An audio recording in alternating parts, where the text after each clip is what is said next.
Хвала Христу. Хочу з вами поділитися таким, трошку іншим роликом, іншими думками у сувязі з нашим розважанням Матвея. Хочу особенно взять тему идолопоклонства.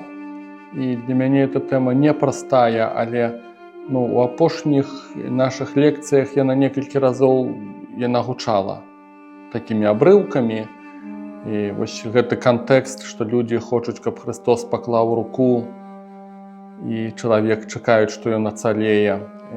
Альбо гэтая жанчына, которую не так даўно разважалі, которая крываточыла, і яе жаданне, што калі я толькі вера яе, жывая вера, калі я толькі дакрануся да ягонай вопраткі, што я буду аздароўленая. І вось ужо пасля чарговых лекцый нашых я зразумеў, што мяне гэтая тэма напрагае, калі гаварыць проста, дзе тут праходзіць мяжа, дзе сапраўды ідзе размова пра жывую веру, і ў гэтым няма праблемы, а дзе ўсё-такі пачынаецца кантэкст ідалапаклонства.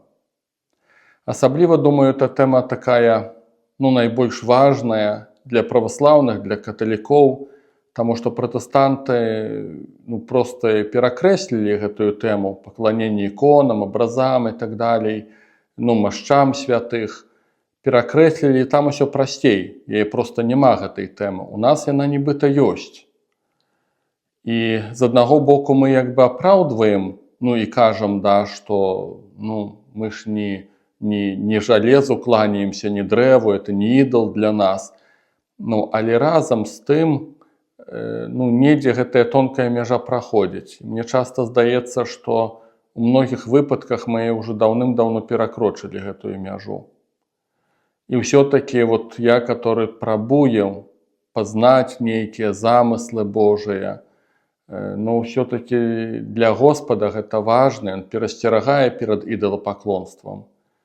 І нельга нам усе такія формы рэлігійнасці проста апраўдаць, што эта традыцыя так заўсёды рабілася, так робіцца, і нічого страшного в этом няма. Я думаю, што не, ёсць рэчы, которые ўжо даўно трэба сказаць, што яны страшныя на самой справе.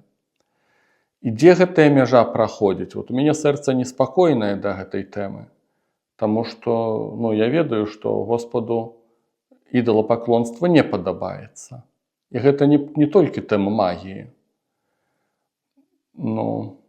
Нельга так проста яе апраўдаць, толькі таму, што такая наша традыцыя, ці каталікоў, ці праваслаўных. І вось трымаючыся, можа, нават гэтага вобразу ў жанчыны, которая дакранаецца да Езуса і кажа, як толькі дакрануся да ягонай вопраткі, я ацалею. Для мяне пытанне, дзе праходзіць гэтая мяжа веры і ідалапаклонства. Можа, калі спрабаваць нам аддзяліць, каб это здаровая была такая пабожнасць, аддзяліць паняцце сілы Бога ад вопраткі, трымаючыся вобразу жанчыны. Калі ты разумееш, што гэта Бог мае сілу, то есть, яна кажа, я дакрануся да вопраткі, не было б такой магчымасці, яна по-другому, магчыма, думала. Можа, не вопратка там, не ведаю, там што, до рукі дакрануцца, то есть ад Господа сіла выходзіць. І ты разумееш, што не ў вопраткі ўвогуле справа. Можа, тут надо гэтую мяжу такую здаровую праводзіць. Як я ўжо казаў, што ўсё-такі, калі людзі вераць, што Бог дзейнічае праз пасвечаныя рэчы, і раптам пасвечаных рэчаў не мае ў цябе паніка, што Бог, значыць, уже не дзейнічае. Як па мне, тут уже і пачынаецца тэма ідалапаклонства. Калі мы сілу Бога замкнулі ў нейкіх пасвечаных рэчах, а забыліся пра тое, што ён Бог небачны, што ён створца, што ён Бог жывы. Тут, по-моему, калі ўжо гэтыя страхі праяўляюцца, это і ёсць уже мяжа, которую уже перакрочылі, небяспечная мяжа ідалапаклонства. Тады, калі вопратка становіцца цэлительнай сама по сабе. Это і ёсць уже мяжа перакрочаная ідалапаклонства. Я не думаў, што эта тэма так мяне зачэпіць, але гляджу вот чарговыя катэхезы, чарговае што-то аж мне аж нешта аж у сэрцы неспакойна. Вот як усё адно як хочацца неяк падняць і асабліва на гэтую тэму нешта яшчэ больш сказаць. Цікава паглядзіце, вот у Пісанні напісана ў дзеях апостальскіх, што сіла Божая так праяўлялася праз апосталаў, што людзі шукалі цені Петра. Каб толькі вось хворых выносілі на вуліцы, каб цень Петра прайшлася па іх. Альбо чытаем, што ўжо слава апостола Паўла такая ішла, што людзі вопратку, которую ён насіў, хусты ці павязкі нейкія, яны бралі іх, яны прыкладалі да сябе. І цікава, што мы не чытаем, каб апосталы гнеўна рэагавалі на гэта. Вот, што вы з нас куміраў робіце, што вы ідалаў робіце. Канешне, калі, дзе там у Эфесе, здаецца, гэта было, калі хацелі ўжо там скласці ахвяры Паўлу, бо там Паўла і Барнаба успрымалі Зеўсам і Гермесам, калі не памыляюся, ну то яны там проста яны ашалелі ад гэтага. Яны кажуць, людзі, вы што, здурнелі, што вы робіце? То есть яны ўбачылі, канешне, вось гэта выразна ідалапаклонства, а з гэтымі хустамі, з гэтай ценню Петра, ну, мы не чуем такой гневной реакции апостолов. Может, сапраўды это было такое вот проявление живой веры, и тут не было идолопоклонства. Вот где проходит эта межа? Калі верующих эта тема не напрягае, ну, это так само неспокойно. Потому что, ну, все-таки есть же тема идолопоклонства вот, у замыслах Божьих. Нам осторожным треба быть с этой темой.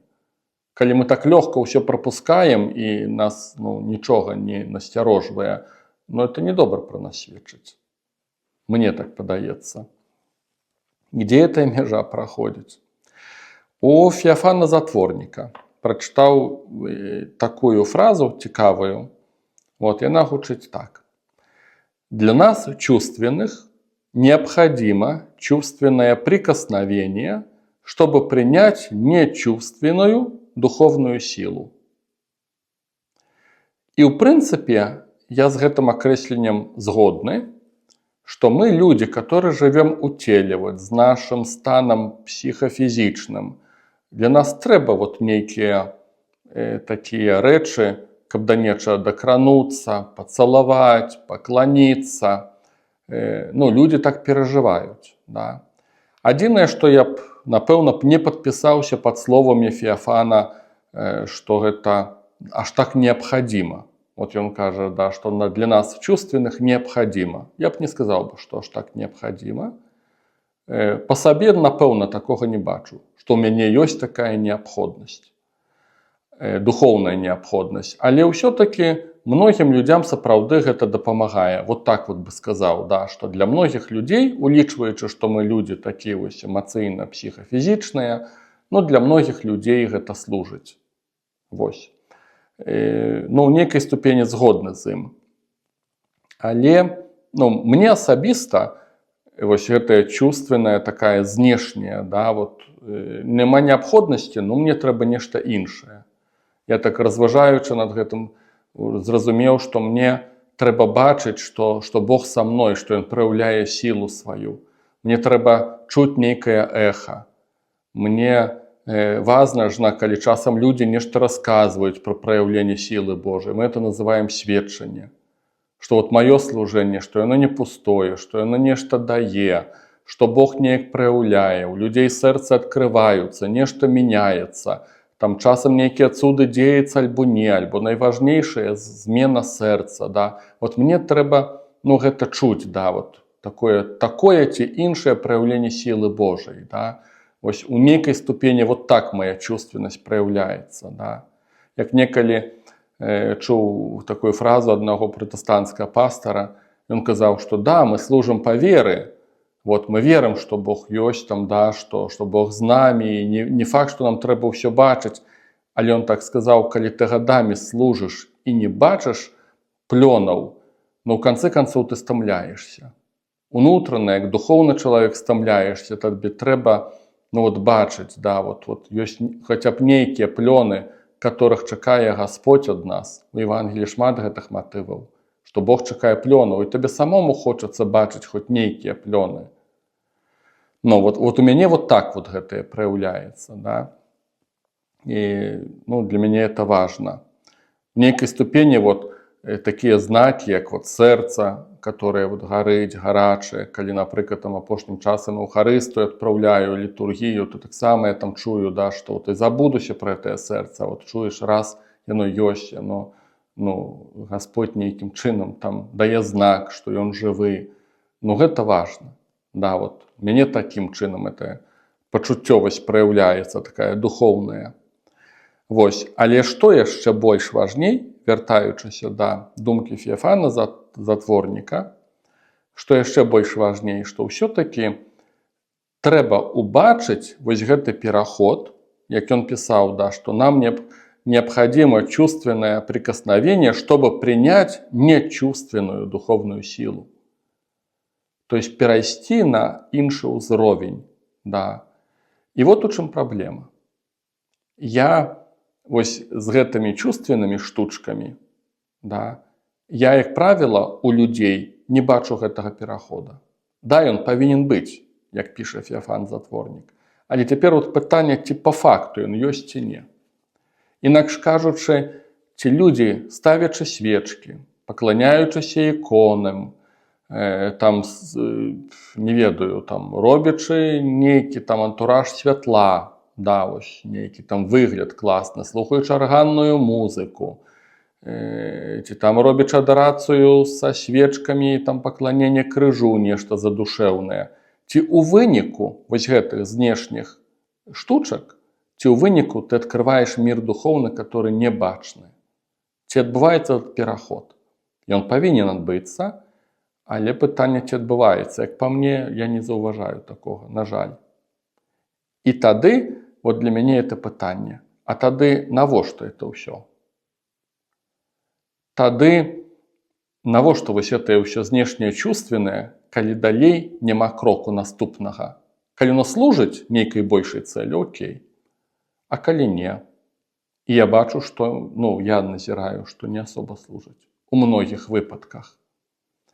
Я памятаю, як аднойчы пасля чарговых там нейкіх рэкалекцый, дзе такія вось рэчы, ну, назовем іх чувственнымі, яны былі, знешнія такія для моладзі і так далей.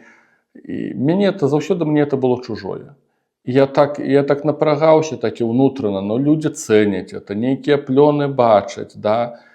Чаму мяне это не кранае? Няўжо я такі вот жорсткі сэрцам, што вот мне гэта не патрэбна? Я памятаю, як адзін блізкі мне чалавек скаментаваў, я не ведаю, ці гэта праўда, не бяруся судзіць, але, ну, так, эту фразу пачуў, прызадумаўся. Чалавек мне проста сказаў, кажа, ведаеце, калі ты хоць трошку пазнаеш Бога жывога, то для цябе ўжо дэкарацыі яны становяцца неважныя. Калі ты ўжо хоць трошку у тым напрамку стаў глядзець. То вось уяўленні гэтыя, яны ўжо не асоба памагаюць. Не ведаю, ці я на той час ужо адкрываў Бога жывога, каб вот казаць вот у такім ключы. Я, як скажам так, ну, палачанін, да, я нарадзіўся ў Новаполацку. Полацк, Новаполацк, это суседнія гарады. Ну і хто ў Полацку ёсць? Ёсць святая, которую шануюць праваслаўныя, не толькі, і грэка-католікі, і каталікі, святая Ефрасіня Полацкая. Я памятаю, як будучы, хіба што школу тады сканчваў, час ад часу з экскурсіяй ці не, мы там наведвалі Спаса-Ефрасініўскую царкву. Тады яшчэ тых рэстаўрацый такіх не было. Вось, і мошчы, цела святой Ефрасіні, такім саркафагу там ляжыць. І не ведаю, як цяпер, но раней так было, што можна было прайсціся пад гэтымі машчамі, і это нейкае асаблівае благаслаўленне Божае атрымаць. Я памятаю, тады ўжо будучы школьнікам, не чытаючы Бібліі, я не ведаў, што это такое, но я напрагся. Мне тады ўжо аж так не па сабе было, навошта мне хадзіць пад ёй. Пасля другі момант, памятаю, быў такі трошку смешны. Ну, людзі прыхадзілі, кланяся Ефрасіні. Я ўвогуле любіў хадзіць у Спаса-Ефрасініўскую царкву. Неяк так, ну, такая по-свойму она утульная для мяне была. І людзі кланяліся машчам выстаўленым, і там шкло такое было, гэтае шкло цалавалі. Да, і памятаю, вот я ішоў, ужо будучы школьнікам, і з усёй павагай да Ефрасіні і так далее, но я вот тады ўжо задаваў сабе пытанне, ці мне гэта трэба. І памятаю, ў такіх роздумах, вось ідучы, ці мне трэба пакланяцца машчам, ідучы, я так неяк задумаўся, там віселі лапаткі такія, і нешта так няўтульна мне было так да шкла, я высокі, да шкла дакрануцца, пакланіцца, я на нейкія прыступкі зайшоў, і так у сваіх думках так кланяўся Ефрасіні, што лбом стукнуў лампадку, которая вісела, там масла, алей, і яна так добра стала ківацца. Там сядзела нейкая манахіня, затворніца такая пабожная, у нейкіх такіх сваіх вопратках, вся такая распісаная. На бедная так стала смеяться, я думаю, ну хоть у гэтым толк был, хотя б человеку радость дал со своего поклонения. Я вот призадумваюся, вот я еще не вывучаючи нават писання, и тоже тогда задумваўся, ці это так трэба, ці это нормально, ці это служить, ці это по-божому. Тогда уже такие думки у меня начинали нараджаться. Памятаю таксама такі эпізод, падзялюся, вот ездзіў з пілігрымкай у святую зямлю ў Ізраіль. Я сапраўды вельмі ўдзячны, што мяне тады выцягнулі. Я там не хацеў, нешта ўпіраўся, нешта мне так вот, як не па душам ўсё адно было там. Хаця святая зямля, Ізраіль, там ж Гасподзь нарадзіўся, на зямлю прыйшоў наш мой збаўца. Ну нешта мяне вот, нешта ўсё адно як нешта стрымлівала. Ну і ў выніку, да, слава Богу, паехаў я. Не ведаю, ці асвяціла мяне святасць зямлі святой. Вот. Ну, напэўна, мне спадабалася іншая культура, Ізраіль, арабы. Мне гэта было цікава сярод іншых людзей пабыць.